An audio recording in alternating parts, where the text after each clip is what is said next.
कि जिन्होंने पाकिस्तान बनाया था उनका पर्पज ना हिंदू था ना मुसलमान था। देखिए, जो हिंदू मुसलमान का इशू था ही, जो शास्त्रों में शूद्रों के बारे में नेगेटिव आता है वो शूद्र आज का दलित समाज नहीं है। तो आज का दलित समाज कहां क्रिएट हुआ और कैसे क्रिएट हुआ? गुलाम वंश से लेकर मुगलों के आने तक ये 300-400 साल का जो पीरियड है, इस पीरियड में सप्त सिंधु क्षेत्र का बहुत सा हिस्सा कन्वर्ट हो चुका था। अंग्रेज हिंदुस्तान की इनसर्कलमेंट करना चाहते थे, हिंदुस्तान की घेराबंदी करना चाहते थे। हिमालय में तिब्बत पर चीन ने कब्जा कर लिया, उधर घेराबंदी हो गई। इधर सेंट्रल एशिया का आपका रास्ता बंद कर दिया और घेराबंदी हो गई पाकिस्तान हमला कर। अब ये पठान बेचारे भागते रहते हैं कि हमें भी भाई साहब आश्रम मान लो, लेकिन सैयदों की शादियां पठानों में नहीं होती।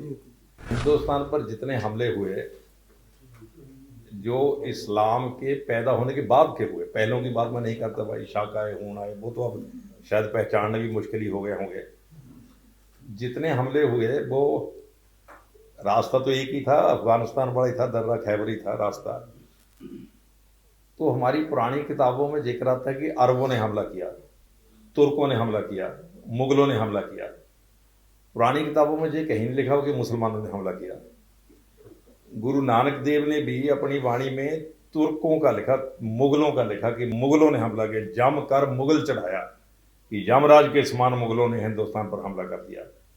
तुर्कों के बारे में, अरबों के बारे में।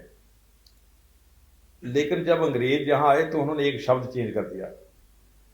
उन्होंने अरबों ने हमला किया, उसकी जगह लिख दिया मुसलमानों ने हमला किया। तुर्कों ने हमला किया, उसकी जगह लिख दिया मुसलमानों ने हमला किया। मुगलों ने हमला किया, मुसलमानों ने हमला किया। तो भाई सामान्य आदमी समझता कि इससे क्या फर्क पड़ता है जी, अरबों ने हमला किया कि मुसलमानों ने किया, तुर्कों ने, तो एक ही बात है, तुर्क मुसलमान ही थे। इसमें जो फर्क पड़ता है, पूरे हिंदुस्तान को पड़े ना पड़े मुझे नहीं पता, लेकिन ये जो सप्त सिंधु का क्षेत्र है, सप्त सिंधु जिसको आजकल पंजाब भी कहते हैं, नॉर्थ वेस्ट इंडिया कह लीजिए आप, जिसमें पूरा पाकिस्तान, हिंदुस्तान का पंजाब, हरियाणा, हिमाचल, जम्मू, लद्दाख, कश्मीर, गिलगित बल्तिस्तान, ये सारा मिलाकर जो बनता है, जो सप्त सिंधु, वेदों में इसको सप्त सिंधु कहते हैं। जिस वक्त अरबों ने सिंध पर हमला किया, ये 712 या 20 की बात है, मोहम्मद बिन कासिम का नाम आता रहता है कि उसने, वो अरब था, 712 या 20 की बात है। तो उसने सिंध का कुछ प्रांत का हिस्सा कब्जे में कर लिया, उसके बाद आगे नहीं बढ़ सका, 300 साल तक नहीं बढ़ सका। लेकिन उस 300 साल के बीच में एक और चमत्कारी घटना जरूर हो गई भाई, कि सेंट्रल एशिया के बहुत से हिस्से इस्लाम की जद में आ गए। क्योंकि अरब में जब इस्लाम फैला तो अरब कोई ऐसे वैसे नहीं थे, लड़ने बैठने वाले लोग थे। तो जब नया जोश आया तो उन्होंने फिर जो आसपास इलाके लगते थे उन पर अटैक करना शुरू किया। ईरान भी शिकंजे में आ गया, फिर सेंट्रल एशिया बढ़ा। अब सेंट्रल एशिया में ज़्यादा तुर्क और मंगोल थे, तो तुर्क और मंगोल फिर इस्लाम में आए। तो अफगानिस्तान तक पहुँचते पहुँचते 1000 सन के आसपास, महमूद गजनवी के काल तक आते आते अफगानिस्तान तक इस्लाम फैल चुका था। फैल चुका जाने, सभी लोग कन्वर्ट हो चुके थे। तो जब महमूद गजनवी ने हमले शुरू किए तो रास्ता तो वही था भाई, पुराने वाला रास्ता था। तो बाकी सोमनाथ जब को लूट कर तो वापस आ जाता था, लेकिन जो नॉर्थ वेस्ट जो इंडिया था, इसके बहुत से हिस्से पर उसने कब्जा कर लिया। तो महमूद गजनवी से लेकर उसके बाद जो हमारे यहाँ, जिसको डॉक्टर साहब सल्तनत पीरियड कहते हैं, ये क्या नाम था उसका, जो गुलाम वंश का था, हाँ ऐबक, उसको गुलाम वंश ही कहा जाता है सल्तनत पीरियड में। गुलाम वंश से लेकर मुगलों के आने तक ये 300-400 साल का जो पीरियड है, इस पीरियड में सप्त सिंधु क्षेत्र का बहुत सा हिस्सा कन्वर्ट हो चुका था। जब मुगलों ने हमले शुरू किए तो भाई किताब तो लिखती कि मुगलों ने हमले शुरू किए, तुर्कों ने हमले शुरू किए, तब तक तो ठीक था। जब हुआ कि मुसलमानों ने हमले शुरू किए, अंग्रेजों ने लिखना शुरू किया, तो मान लीजिए मैं पंजाब का रहने वाला हूँ, मैं मुसलमान बन चुका हूँ, लेकिन ना तो मैं अरब हूँ, ना तुर्क हूँ, ना मुगल हूँ, ना मंगोल हूँ। अब मुझे बार बार पहली क्लास से पढ़ाया जा रहा है कि मुसलमानों ने हमले शुरू किए, मुसलमानों ने हमले किए। तो मुझे हैरानी होती कि भाई हमने तो हमला नहीं कभी किया, हमला तो दूसरों ने किया, हम तो हमला, लेकिन किताब बार बार पढ़ा रही है मुसलमानों ने हमले किए, मुसलमानों ने हमले किए, पहली क्लास में, दूसरी क्लास में, तीसरी में। चलिए मैं तो फर्स्ट जनरेशन का कन्वर्ट हूँ, मुझे तो पता है कि सारे बेवकूफ़ उठ पटांग बोल रहे हैं, हमने हमला थोड़ा किया। समझ, हम तो सफरर हैं भाई, हमलावर वो हैं, वी आर सफरर। लेकिन अब जब पहली से लेकर छठी, सातवीं, आठवीं, नौवीं तक वही मुहावरा चल रहा है, तो दूसरी तीसरी जनरेशन का जो मेरा बेटा है उसको शक पड़ जाता है कि शायद हमने हमला किया है। एक बार उसको शक पड़ गया कि शायद हमने हमला किया है, फिर वो अपने आप को बाबर या महमूद गजनवी के साथ जोड़ लेता है, क्योंकि यदि हमने हमला किया है तो हम फिर वहां के हो सकते जहां के तो है ही नहीं। एक ये जो मिसअंडरस्टैंडिंग अंग्रेजों ने क्रिएट की एक शब्द बदलने से, उसने इतिहास को देखने का दृष्टिकोण ही बदल दिया। दूसरी बात जो डॉक्टर साहब ने कही वो ज्यादा महत्वपूर्ण है भाई। जब हिंदुस्तान के लोग कन्वर्ट होने शुरू हुए, अब कैसे हुए मैं इस बहस में नहीं जाता, कुछ लोग कहते इच्छा से हो गए, कुछ कहते नहीं भाई साहब इच्छा से तुम हुए, डंडे के जोर से हुए, कुछ कहते हैं कि लालच से हो गए। अब जैसे भी हुए होंगे भाई, इसका अब कोई लाभ नहीं है। जब कुछ लोग कन्वर्ट हो गए और आप लोगों ने भी कहना शुरू कर दिया कि आप हमलावर हैं, हमलावर हैं, तो हम इस देश से टूटकर उनके साथ जा मिले, और उसका नुकसान क्या हुआ कि इस देश से हमारी जड़ें टूटने लगी। और बड़ी बात जो डॉक्टर साहब ने जिक्र किया, जो हमलावर थे उनमें सबसे पहले तो अरब थे।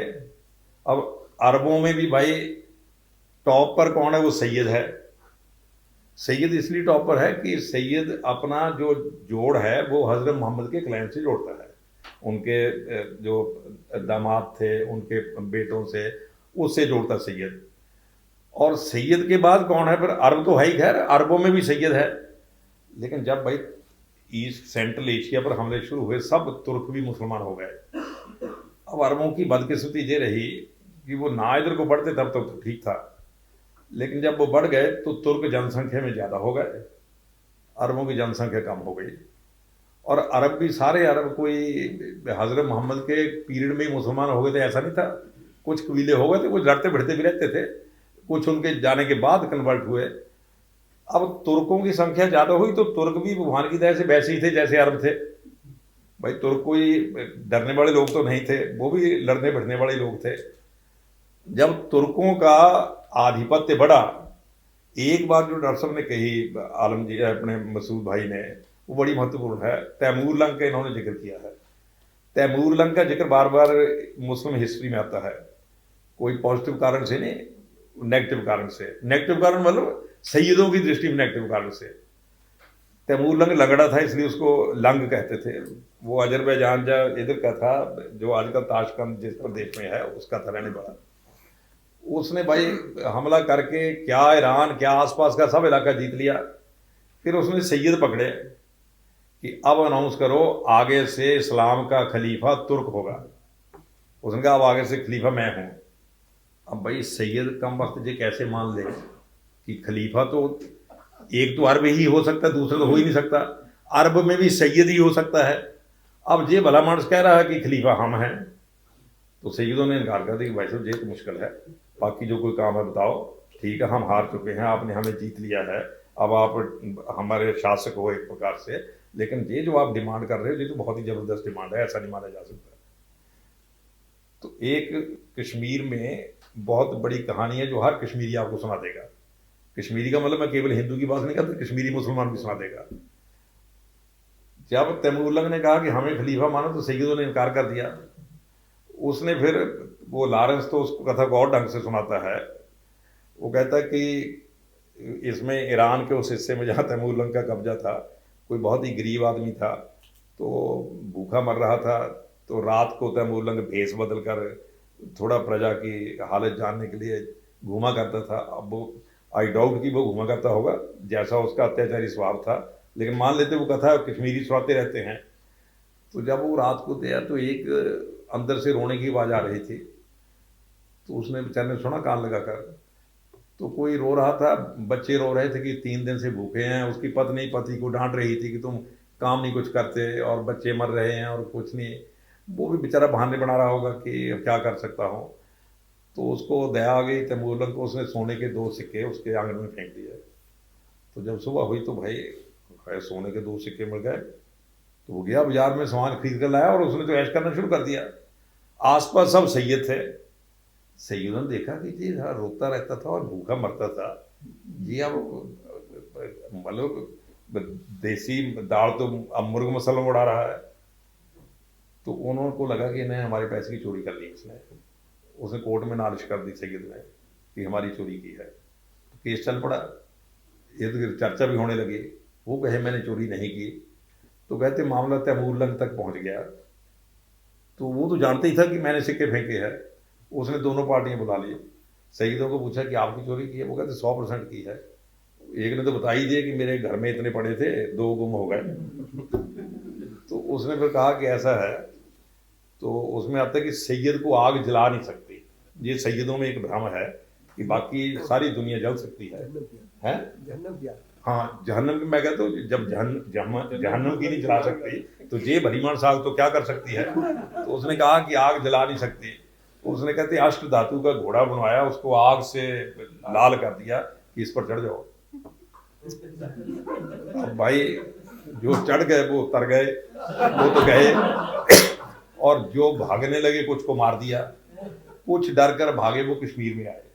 जो हमदानी, जिसका प्रोफेसर मसूद जानते होंगे, जो पहला सैयद आया था 700 लोगों को लेकर, वो हमदान के थे, कुछ बिहाकी भी थे। तो वो तैमूरलंग से डर कर आए हुए थे। सैयदों को भ्रम है कि हम टॉप पर हैं। अब तुर्कों को भी भ्रम है कि भाई हम भी टॉप पर हैं। तो अब मुगलों ने भी हिंदुस्तान पर राज किया, वो भी टॉप पर हैं। तो ये तो तीनों मिलकर अशरफ हो गए। सैयद अपने आप को अशरफ मानता है, वो तुर्क को भी अब मान लेता है कि अशरफ ही है, क्योंकि डंडे खा लिए हैं तो वो मान लेता है कि ठीक है यही है। उसके बाद अब मुगलों का भी, भाई मुगल भी प्रैक्टिकली मंगोल और तुर्कों की हाइब्रिड संतान कह लीजिए, जब मंगोल से बिगड़ा हुआ रूप मुगल कह लीजिए, जो मर्जी गई है। तो वो भी अब, तो ये तीनों मिलकर अपने आप को अशरफ कहते हैं। अब डॉक्टर साहब ईरान में भी रहे हैं, मैं भी साल भर रहा हूँ। अशरफ का मतलब है जो बिल्कुल टॉप पर बैठा है, जिसका मुकाबला कोई नहीं, बड़ा ऊंचा मामला है, उसका छत पर है वो। अब जब ये अफगानिस्तान तक पहुंचे तो पश्तून जो थे वो भी मुसलमान हो गए। अब ये पठान बेचारे भागते रहते हैं कि हमें भी भाई साहब अशरफ मान लो, लेकिन सैयदों की शादियां पठानों में नहीं होती। मतलब सही कोई लव मैरिज हो जाए तो भाई अलग बात है। पठान अब इंडिया में, क्योंकि पठानों ने भी थोड़ी देर राज की, इसलिए इंडिया में कई बार पठानों को भी धोखे से अशरफ मान लिया जाता है। लेकिन जो प्योर गोल्ड है वो तीनों को ही है। बाकी जितने हिंदुस्तान में मुसलमान हैं वो देसी मुसलमान हैं। कोई पंडित से कन्वर्ट हो गया, कोई जुलाहे से कन्वर्ट हो गया, कोई राजपूत से कन्वर्ट हो गया, कोई पठान से कन्वर्ट हो गया, कोई बलूच से कन्वर्ट हो गया। सब ये कन्वर्टर हैं। इनको आम मुहावरे में देसी मुसलमान कहा जाता है। लेकिन अब भाई जब वो अशरफ है तो हमारा भी शब्द तो कोई फारसी के होना चाहिए। तो फिर ये हिंदुस्तान के मुसलमान कौन है? ये अजलाफ है भाई साहब। तो उसने कहा जी अजलाफ ठीक है भाई, ये तो रजील हैं, जो डॉक्टर साहब रजाल कहते हैं, ये हैं। और तीसरा कहता है ये पसमानदा हैं। देखिए हिंदुस्तान के मुसलमान खुद थोड़ा बहुत कहते रहते आपस में कि मैं अजलाफ हूँ, ये पसमानदा है, ये रजील है, ये रजाल है, लेकिन अशरफ के लिए सब बराबर हैं। एक उदाहरण मैं देता हूँ। शेख मोहम्मद अब्दुल्ला थे हमारे भाई, कश्मीर वाले, क्योंकि मैं थोड़ा कश्मीर से भी जुड़ा रहता हूँ इसलिए बात कर रहा हूँ। पंडित थे, ब्राह्मण थे। तो उनके 1766 में जब किसमें दादा के बाप कन्वर्ट हो गए, वो खुद ही लिखते हैं कि हम दत्तात्रेय ब्राह्मण थे, दत्तात्रेय की पूजा करने वाले कौल ब्राह्मण थे, किसी सैयद के चक्कर में आकर मेरे दादा के पिता कन्वर्ट हो गए। और कन्वर्ट होकर अब जब भाई कन्वर्ट हुए तो फिर नाम क्या रखा जाए? अब आखिर ब्राह्मण से कन्वर्ट हुए हैं, कोई जुलाहे से तो कन्वर्ट नहीं हुए कि भाई साहब यदि सीधा सीधा नाम रख लिया फिर तो पता ही नहीं चलेगा कौन जुलाहा और कौन पंडित। तो हम शेख हैं। शेख अरबी टाइटल है, उसका हिंदुस्तान से कुछ लेना देना नहीं है कि भाई साहब हम शेख होते हैं। तो शेख हैं, 2-3 पीढ़ी लिखते रहे। उनके जो दादा के बाप थे उसका नाम भी शेख मोहम्मद अब्दुल्ला ही था। जब वो कन्वर्ट हुआ घर वालों नाम, उसके बाद जो दूसरा आया, तीसरा आया, चौथा आया, सब शेख थे। तो शेख मोहम्मद अब्दुल्ला पैदा हुए, ये भी शेख थे। लेकिन 70-80 साल में उनको समझ आ गया कि चाहे शेख लिखते रहो, चाहे सैयद लिखते रहो, ये अशरफ जो है ये कम वक्त हमें अजलाफ से ज़्यादा नहीं मानेंगे। अब उन्होंने अपने बेटे के नाम के आगे शेख लिखना बंद कर दिया। अब फारूक अब्दुल्ला तो शेख नहीं लिखता, पहले शेख लिखते 4 पीढ़ियाँ, अब शेख लिखना बंद कर दिया। एक और शेख सैयद थे, जैसे डॉक्टर साहब ने कहा ना कि नकली सैयद है, दिल्ली यूनिवर्सिटी में डॉक्टर मानूस रजा थे, मुनीस रजा थे, राही मसूम रजा के भाई थे, पंडित थे, कन्वर्ट हो गए थे।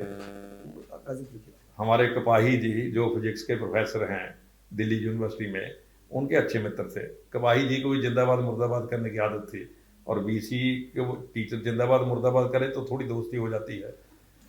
तो कपाही जी ने पूछा मुनीस रजा से कि डॉक्टर साहब बाकी तो सब ठीक है, अब मुसलमान कन्वर्ट हो गए आपके पुरखे, तो अब इतने हो गए भाई, आप भी हो गए तो इसमें क्या बात है, लेकिन आप सैयद कैसे हो सकते हो भाई? जो त्रिपाठी या तिवाड़ी पंडित है वो सैयद कैसे बन सकता है? सैयद तो अरब का है। तो उसने भी वही जवाब दिया जो शेख मोहम्मद अब्दुल्ला पढ़ा था कि भाई जब बुजुर्ग कन्वर्ट हुए होंगे तो पूछा होगा कि भाई जिस मोहल्ले में जा रहे हैं उस मोहल्ले में क्या हिसाब किताब है? वो कहते हैं भाई साहब वहाँ तो सब एक ही नीचे बैठे हैं, तो फिर हमारा कैसे पता चलेगा कि हम तिवाड़ी या त्रिपाठी होते हैं? कहते वहाँ जो सैयद है वो थोड़ा ऊंचा है, तो कहते हम भी सैयद हैं। लेकिन इतने साल सैयद लिखते रहने के बावजूद भी जब अशरफ ने बताया कि चाहे सैयद लिख लो चाहे लिख लो शेख, हमारी दृष्टि में तुम अजलाफ से ज़्यादा तुम्हारी औकात नहीं है, तब राही मसूम रजा ने सैयद लिखना बंद कर दिया था और गालियाँ निकालनी शुरू कर दी थी सैयदों को। वो अपनी हर किताब में 10 पेज लिखने के बाद नोट देकर लिखता है कि सैयद बड़े दुष्ट हैं। मतलब नावल में लिखने की जरूरत नहीं होती, लेकिन वो नोट देकर लिखता है कि पाठक कृपया नोट करें सैयद इस प्रकार के होते हैं। क्योंकि जैसे आलम जी ने बताया ना कि भाई कलकत्ता गए तो अपने आप को सैयद लिखना शुरू कर दिया, और जलंधर आए तो किसी ने शेख लिखना शुरू कर दिया। जितने भी देसी मुसलमान है, देखो इसको मैं डीएम कहता हूँ, देसी मुसलमान, जितने देसी मुसलमान हैं ये चाहे शेख लिख लें, चाहे अपने नाम के आगे सैयद लिख लें, चाहे कुरैशी लिख लें, चाहे अंसारी लिख लें, जो मर्जी लिख लें, लेकिन अशरफ की दृष्टि में इनकी औकात एक ही है। ये ध्यान में रखना चाहिए। जो अशरफ है उसके लिए अंग्रेजी में, फारसी में अशरफ कहते हैं, अंग्रेजी में एटीएम कहते हैं। एटीएम जाने ए जाने अरब, टी जाने तुर्क, एम जाने मुगल मंगोल। ये अरब तुर्क मुगल मंगोल मिलकर एटीएम बनता है। हिंदुस्तान में लड़ाई एटीएम वर्सेस डीएम की है, देसी मुसलमान की एटीएम से लड़ाई है, लेकिन इस लड़ाई में डीएम हारता है। डीएम की संख्या 95%, एटीएम की संख्या 5%। कुछ लोग 2% बताते हैं, मैं चलिए 5%, 3% बेनिफिट ऑफ डाउट दे देना चाहिए, 5% मान लेते हैं। अब जो मैंने कहा कि मैं आंकड़े इकट्ठे कर रहा था, मुझे आंकड़े नहीं मिल रहे थे, समय कम होता नहीं तो मिल तो जाते। अब डॉक्टर साहब ने आंकड़े भी इकट्ठे किए हुए भाई कि यूनिवर्सिटियों में 296 प्रोफेसर हैं, उनमें 272 अशरफ हैं और बाकी जितने बचे वो सब देसी मुसलमान हैं। अब आप अंदाजा लगा लीजिए भाई, यदि 296 में से देसी मुसलमानों के हिस्से 12 पोस्टें आती हैं और पॉपुलेशन 95%, पोस्टें 12। अशरफ जो है, जो एटीएम है, वो देसी मुसलमान का लाभ उठाता है संख्या के कारण, क्योंकि संख्या इनकी है और पावर उनकी है। तो वो काशीराम कहते थे ना, जिसकी जितनी संख्या भारी उसकी उतनी हिस्सेदारी। तो जहां तो हिस्सेदारी का मामला ही नहीं है, संख्या 95% उनकी है और पावर सारी इनके पास है। आप देखिए जितने आईएएस ऑफिसर बनते हैं उनमें मैक्सिमम एटीएम के होते हैं, और एटीएम के लोग अपने बच्चों को कॉन्वेंट स्कूलों में पढ़ाते हैं। और भाई मसूद साहब तो खुद ही कह रहे हैं कि मैं मदरसे में पढ़ा हूँ। जो देसी मुसलमान हैं उनको मदरसे में भेज देते हैं और उनको कहते हैं जो इसकी एक प्रकार से मजहब की रक्षा करने की जिम्मेवारी आपकी है। और वो बेचारे मजहब की रक्षा करते रहते, जिम्मेवारी पूरी। अरबी समझ नहीं आती लेकिन गर्दन हिला हिला कर अरबी में पढ़ते रहेंगे। अब मुझे एक बताइए, हिंदुस्तान तो व्याख्याओं का देश है। व्याख्या मतलब जहां तो भाष्य लिखे जाते हैं। गीता को 5000 साल हो गए बोले हुए, गीता पर कितने भाष्य लिखे गए? जे शंकराचार्य लिख रहा है, जे प्रभुपाद लिख रहा है, जे महात्मा गांधी लिख रहा है, जे विनोबा भावे लिख रहा है। कुरान शरीफ पर किसी एक इंडियन को भी भाष्य लिखने की अनुमति है? जो भाष्य लिखेगा एटीएम लिखेगा। वैसे तो तुर्क को भी अनुमति नहीं है, सैयद ही लिखेगा। जितनी कमेंट्री आएगी सैयद की आएगी। आपका काम केवल उसको पढ़ना है, उसको फॉलो करना है। प्रिय मित्रों, हिंदुस्तान का दुर्भाग्य ये है कि मुसलमान के नाम पर डीएम का शोषण एटीएम कर रहा है।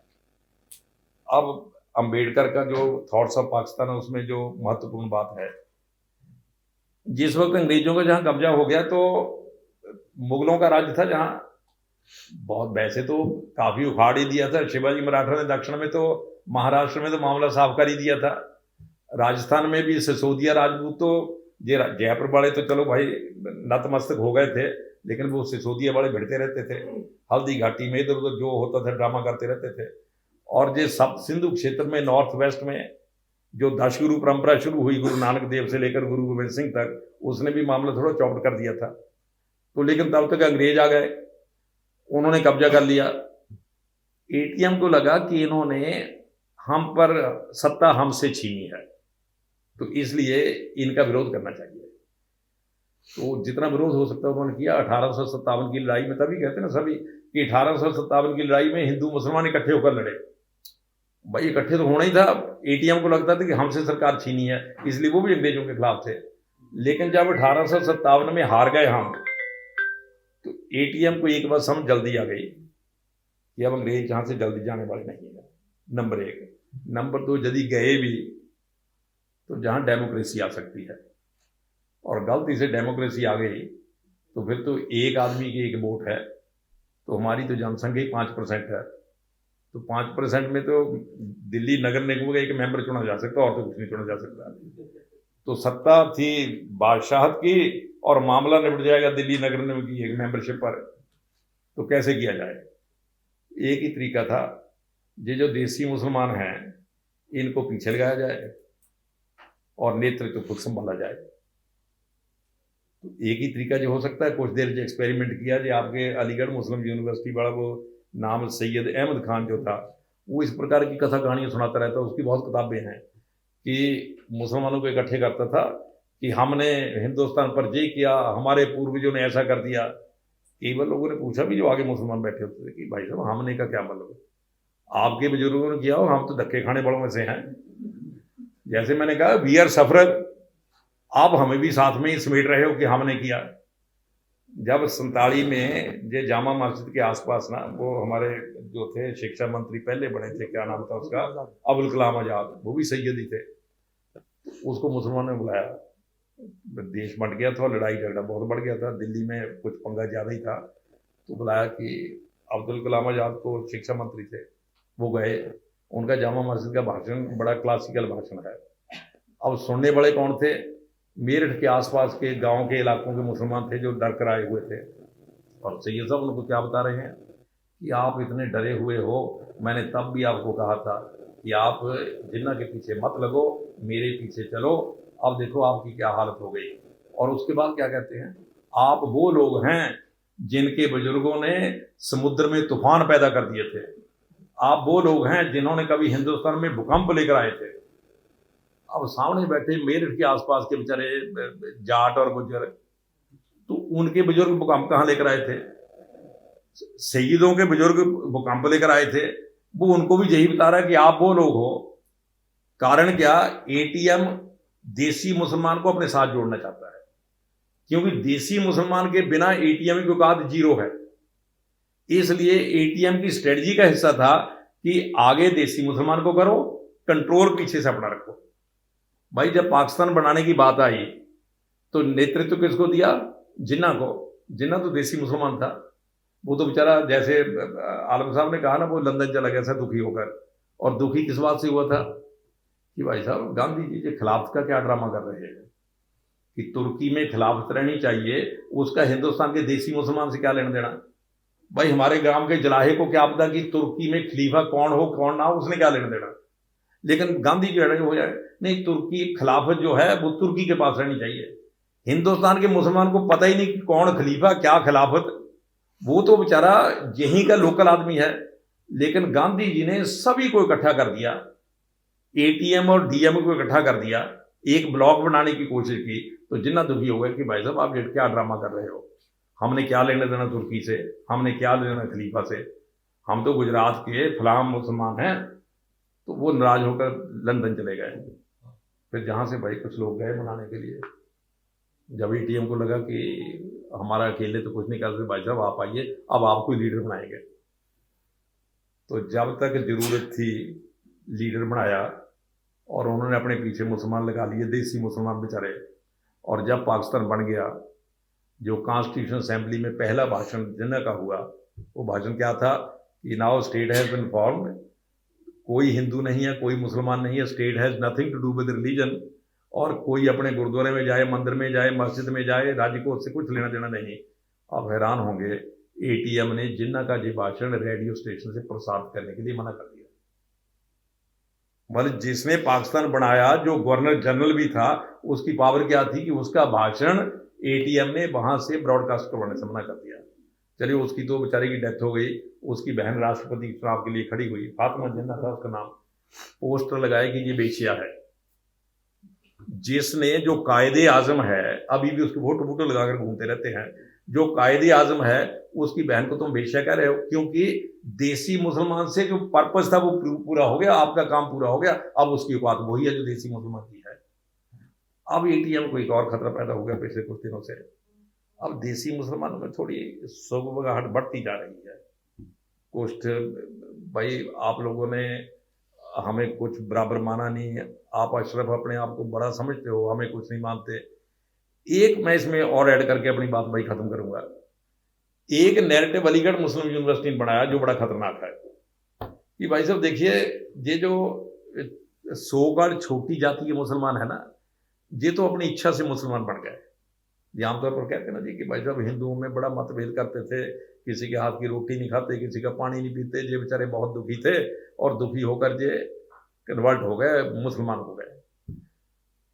आप इंपीरिकल स्टडी करिए, बड़ी जाति के लोग कन्वर्ट हुए, छोटी जाति के लोग तो कन्वर्ट हुए। राजपूत कन्वर्ट हुए, जाट कन्वर्ट हुए, ब्राह्मण कन्वर्ट हुए, कश्मीर में पंडित कन्वर्ट हुए, पठान कन्वर्ट हुए, बलोच कन्वर्ट हुए, खत्री कन्वर्ट हुए। पंजाब में मैक्सिमम एससी हैं, जैसा भी मानते हैं ना कि आज भी पंजाब में सबसे ज्यादा एससी हैं। यदि छोटी जाति के लोग इच्छा से कन्वर्ट हुए होते तो आज पंजाब में तो एक भी एससी नहीं होना चाहिए था, क्योंकि सबसे ज्यादा तो पंजाब ही मुसलमानों के अंडर रहा। एक्चुअली इतिहास में सबसे बड़ा जो रिडल ऑफ इंडियन इस्लाम मैं कहता हूं, ये जो सो कॉल्ड छोटी जाति के लोग हैं, ये हमलावरों से लड़ते रहे, यही हमलावरों से लड़े, और लड़ने के बाद हमलावर जीत गए, और जीता हुआ राजा जो हारे हुए के साथ व्यवहार करता है, उनके साथ वैसा ही हुआ। आज सोगढ़ छोटी जातियों की जो स्थिति है, सामाजिक स्थिति, उसको बनाने में 80-90% हाथ इसी हमलावर जातियों की विजय के प्राप्त बात का है। कई बार लोग मुझे कहते, डॉक्टर साहब जी आप अजीब बात करते हो, ऐसा कैसे हो सकता है, हमारे जहां तो शूद्रों के बारे में बड़ा कुछ लिखा हुआ है। आता है ना, शूद्रों के साथ इतना दुर्व्यवहार होता था। अंबेडकर, जहां अंबेडकर हमारे बड़े काम के व्यक्ति हैं, अंबेडकर ने एक किताब लिखी, हु वर शूद्रास, भाई ग्रामेटिकली हु वर शूद्रास। उसमें वो लिखते हैं जो वैदिक काल के शूद्र हैं उनका आज की छोटी जातियों से कुछ लेना देना नहीं। वैदिक काल के शूद्र, वो कहते हैं क्षत्रिय हैं, वो क्षत्रियों का आपसी झगड़ा था, एक ग्रुप ने दूसरे ग्रुप को डॉन माना क्षत्रियों के, और उसने उसको माना, ये उनकी लड़ाइयां हैं। जो शास्त्रों में शूद्रों के बारे में नेगेटिव आता है, वो शूद्र आज का दलित समाज नहीं है। तो आज का दलित समाज कहां क्रिएट हुआ और कैसे क्रिएट हुआ? जो लोग शास्त्रों को उदाहरण देते हैं ना कि भाई साहब देखो ये लिखा हुआ है कि शूद्र के गले में वो कान में पड़ जाए, कोई संस्कृत है वाक्य, तो कान में सिक्का डाल दो। मैं इसको कंट्राडिक्ट नहीं करता है कि नहीं है, लेकिन वो शूद्र के बारे में है, आज के दलित के बारे में नहीं है। शूद्र और आज का Dalit, they are totally different communities. जी अंबेडकर खुद ही कह रहे हैं। तो ये जो दलित कम्युनिटीज हैं, इनकी दुर्दशा किसने की? उन हमलावरों ने जिनके खिलाफ ये लड़ते रहे। अब आप भाई पूछेंगे कि डॉक्टर साहब इसका क्या प्रमाण है जो लड़ते रहे? वैसे तो हिस्ट्री में आप काम करिए, हजारों प्रमाण मिल जाएंगे, लेकिन सबसे बड़ा प्रमाण क्या है? जब गुरु गोविंद सिंह जी ने खालसा पंथ की स्थापना की, ये तो बिल्कुल ताजी घटना है, 1699 की, जो 300 साल पहली घटना है, तब मुगलों का राज था। तो जो लोग देश पर मरने के लिए तैयार हुए, जो पांच प्यारे जिसको कहते हैं, वो कौन थे? प्रिय मित्रों, आप हैरान हो गए, जो 1 लाख लोग वहां इकट्ठे हुए थे, और उन 1 लाख में से जब गुरुजी ने कहा कि कोई आदमी आए जो देश धर्म के लिए मरने के लिए तैयार हो, तो 5 लोग आए। उनमें से पांचों के पांचों छोटी जातियों के लोग थे। छोटी जातियों के, 100 छोटी जातियों में कहता हूं, लड़ने बढ़ने वाले यही लोग थे। आज भी आप भाई उत्तर प्रदेश बिहार में देख लीजिए, पंगे कौन लेता है? यही लेते हैं। तो इसलिए ये जो दलित समाज का सारा जो भाई नैरेटिव बना हुआ है, अलीगढ़ मुस्लिम यूनिवर्सिटी ने बनाया हुआ है कि ये लोग इच्छा से शामिल हो गए, वो नैरेटिव टोटली रॉन्ग है। हिस्ट्री के लोगों को उस पर काम करना चाहिए।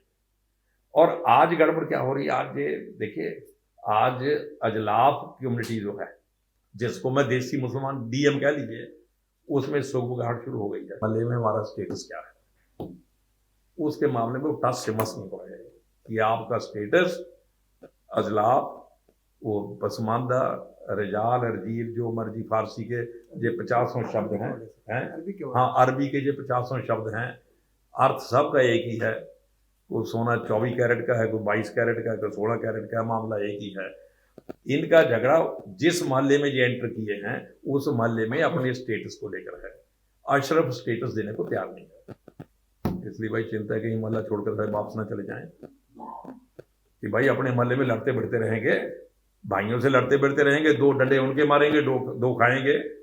तो आपके मोहल्ले में आए, यदि आपके मोहल्ले में भी स्टेटस वही है तो फिर हुआ क्या? ये जो अब नई बहस चली है उसको एटीएम ने चिंतित किया है। अंबेडकर ने जो थॉट्स ऑन पाकिस्तान पर एक बात उसने जो बड़ी काम की लिखी थी, वो जिन्ना के साथ मिलकर मोर्चा बनाना चाहते थे कि भाई आप लोग भी अपने आप को पिछड़े मानते हो, तो मेरी बरादरी भी जो है वो पिछड़ी हुई है, तो हम सब इकट्ठे होकर लड़ें, लड़ाई लड़ें। तो जब जिन्ना ने ये कहना शुरू कर दी तो हम तो पाकिस्तान मांगते हैं, तो अंबेडकर ने कहा अब मेरा आपके साथ कोई ताल्लुक नहीं है। मैं हिंदुस्तान के भीतर रहकर तो लड़ सकता हूं, लेकिन जब आपने हिंदुस्तान को डिसोन ही कर दिया है तो मेरा आपके साथ कुछ लेना देना नहीं है।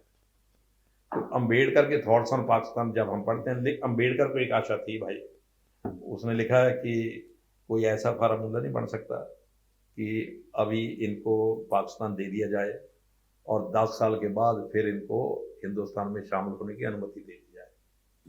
अंबेडकर को लगता था कि शायद 10 साल में पाकिस्तान को इतना अनुभव हो जाएगा कि भाइयों से पिछड़कर कोई लाभ नहीं है, इकट्ठे हो जाते हैं। अंबेडकर को आशा रही होगी 10 साल में हो जाएगा, लेकिन 10 साल में ऐसा नहीं हुआ। उसका कारण है कि जिन्होंने पाकिस्तान बनाया था उनका पर्पज ना हिंदू था ना मुसलमान था। देखिए, ये हिंदू मुसलमान का इशू था ही नहीं। यदि हिंदू मुसलमान का होता ना तो अंबेडकर ने बहुत अच्छा सुझाव दिया था। उसने कहा ठीक है भाई साहब, आप लोगों ने डिसाइड कर लिया कि ये दोनों अलग रह सकते, इकट्ठे रह ही नहीं सकते। यही वो क्या नाम था उसका, जिन्ना यही कहता था ना कि भाई हम तो इकट्ठे रह ही नहीं सकते। वो कहते ठीक है भाई साहब, आपने निर्णय कर लिया कि नहीं रह सकते, फिर ऐसा करो। अंबेडकर कहता एक्सचेंज ऑफ पॉपुलेशन कर लो, बस ठीक है, शांति से बदल लो। और अंबेडकर ने 8-10 देशों का उदाहरण भी दिया वो फुटनोट में कि अपने इस देश में ऐसा हुआ था, हाँ, तो उन्होंने शांति से एक्सचेंज कर लिया। तो इसमें लड़ने बड़ी क्या बात है, शांति से एक्सचेंज कर लो, चैप्टर इज ओवर। लेकिन भाई आप वो भी करने को तैयार नहीं, अंग्रेज भी मानने को तैयार नहीं पॉपुलेशन एक्सचेंज के। फिर आकर पाकिस्तान बना क्यों रहे हो?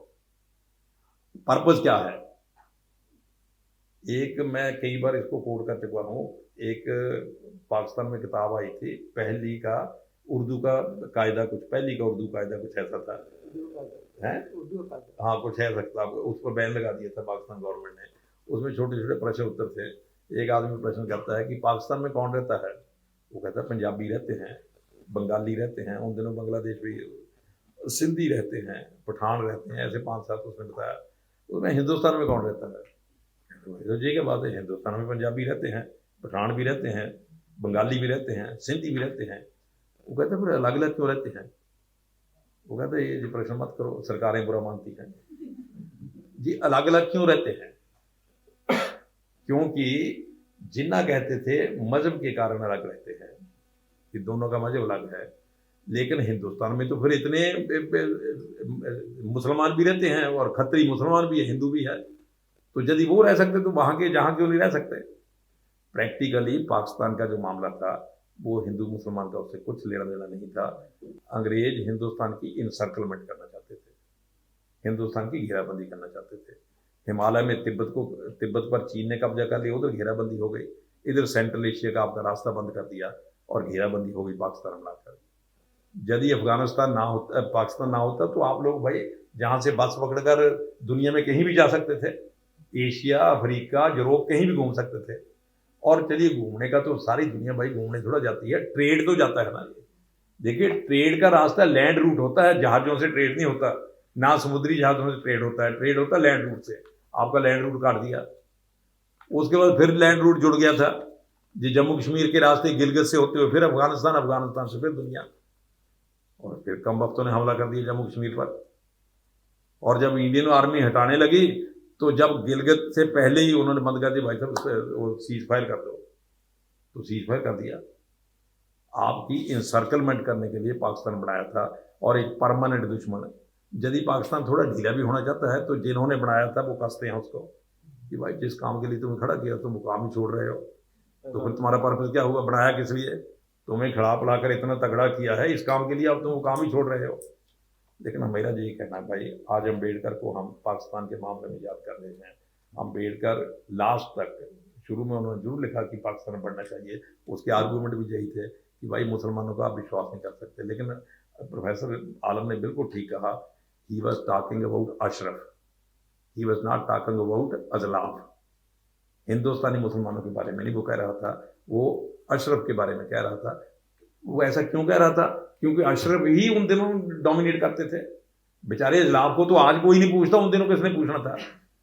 तो ये जो पाकिस्तान बना हुआ है, जिसमें देसी मुसलमान ही हैं, थोड़े दूसरे भी हैं, लेकिन देसी मुसलमान ही हैं, तो हमारे पास इसका क्या अल्टरनेटिव है? कुछ लोग नाश्ता छूट गया था। देखिए, मैं लास्ट में इसको अपनी बात को खत्म कर रहा हूँ। देखिए, मेरा ये कहना है भाई, पाकिस्तान हिंदुस्तान का हिस्सा है। दीनदयाल उपाध्याय कहते थे, जैसे मनुष्य के शरीर में आत्मा होती है, इसी प्रकार राष्ट्र के शरीर में भी आत्मा होती है। धरती उसका शरीर है, उसके भीतर चिति है, आत्मा है। कई बार क्या होता है ना, आदमी के किसी हिस्से को अधरंग हो जाता है, लकवा जिसको कहते हैं। अब तो फिर बात बाँ हिलती नहीं, लेकिन वो होती जिंदा ही है शरीर का हिस्सा, लेकिन कम वक्त काम नहीं करता। तो अब जैसे पाकिस्तान है हिंदुस्तान का, जो यदि हिंदुस्तान को हम एक बायोलॉजिकल एंटिटी माने तो हिंदुस्तान का हिस्सा है, लेकिन वो काम नहीं करता, तो फिर उसका क्या इलाज होता है? जब डॉक्टर के पास जाओ ना, डॉक्टर कहता है भाई साहब बात है, आपकी माता का ये लकवा हो गया है, इलाज तो कोई नहीं, फिजियोथेरेपी है, फिजियोथेरेपी करो। फिर अच्छे बेटे लग पड़ते, बाँह पकड़कर धीरे धीरे ऐसे ऐसे कर रहे हैं। अब 2-4 दिन तो माँ बर्दाश्त करती, फिर वो गाड़ियाँ निकालती कि छोड़ो मेरा पीछा। भाई थक जाती है कि मरने दो मुझे, जो होता है छोड़ो मेरा पीछा। अब जो तो बेटे ऐसे ही होते हैं, वो फिर छोड़ देते पीछा कि हम क्या करें, माँ गाड़ियाँ निकाल रही तो हम क्या करें, फिर मामला खत्म हो जाता है। लेकिन जो थोड़े दूसरे प्रकार के होते हैं, वो गाड़ियाँ सुनते रहते हैं, लेकिन बाँह हिलानी बंद नहीं करते। तो 3-4 साल बाद बाँह सच में चलने लगती भाई, तो कहते अब ठीक हो गया लगभग। फिजियोथेरेपी, बेटों ने बहुत फिजियोथेरेपी की। तो भाई ये जो हिंदुस्तान के इतने हिस्से को लकवा मार गया है, तो अब फिजियोथेरेपी तो आपको ही करनी है। यदि तो माँ के सच्चे बेटे हैं तो फिजियोथेरेपी करते रहो, गालियाँ सुनते रहो। और आदमी को लकवा हो जाए तो 3 साल में बाँह ठीक हो जाती है, किसी देश के एक हिस्से को लकवा हो जाए तो 200-300 साल लग सकते हैं। लेकिन फिजियोथेरेपी करते रहोगे तो मामला ठीक हो जाएगा, बंद कर दोगे तो मामला खत्म हो जाएगा। और मुझे लगता है अम्बेडकर का जो रास्ता है वो फिजियोथेरेपी का रास्ता है, हमें उस पर